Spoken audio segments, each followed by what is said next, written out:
वक्त नेपाल की पहाड़ियों पर होने वाली एक छोटी सी बारिश उत्तर प्रदेश और बिहार की नींद उड़ाने के लिए काफी है, या फिर सोशल मीडिया पर चल रहा यह डर सिर्फ एक बड़ा भ्रम है। आइए जानते हैं इस चौंकाने वाले सच को। आदाब अर्ज है दोस्तों, मैं हूं एजाज खान। आप देख रहे हैं नेशन स्कोप, जहां सच सबसे पहले आपके सामने आता है।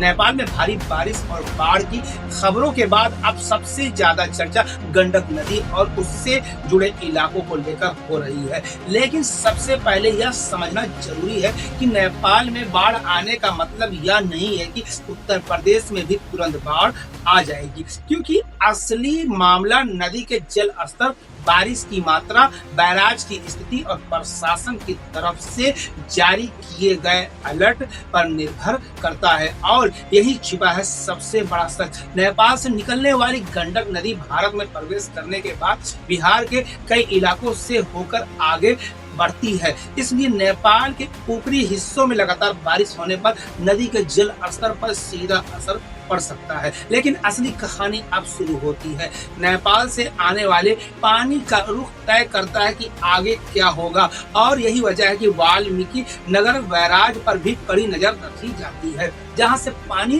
के बहाव और गेटों की स्थिति के आधार पर आगे के इलाकों में हालात बदलते हैं। लेकिन विशेषज्ञों का मानना है कि सोशल मीडिया पर अगर आपको ऐसा कोई दावा दिखे कि नेपाल की बाढ़ की वजह से यूपी के सभी जिलों में बड़ा खतरा पैदा हो गया है, तो उसे तुरंत सच ना माने, क्योंकि ऐसी स्थिति में सही जानकारी के लिए प्रशासन, मौसम विभाग और जल संसाधन विभाग की आधिकारिक जानकारियों पर ही भरोसा करना समझदारी है। और यहीं पर पूरा मामला पलट गया। नेपाल से आने वाली पानी का असर सबसे पहले उन इलाकों में दिखाई देता है जो नदियों और बैराज सिस्टम से सीधे जुड़े हैं। इसी वजह से बिहार में गंडक और दूसरी नदियों के जल स्तर पर लगातार निगरानी रखी जा रही है। लेकिन सवाल यह है कि इसका उत्तर प्रदेश से क्या कनेक्शन है। उत्तर प्रदेश और बिहार की सीमा से जुड़े इलाकों में नदियों का जल स्तर बढ़ने पर स्थानीय प्रशासन को सतर्क रहना पड़ता है। खास तौर से नदी के किनारे रहने वाले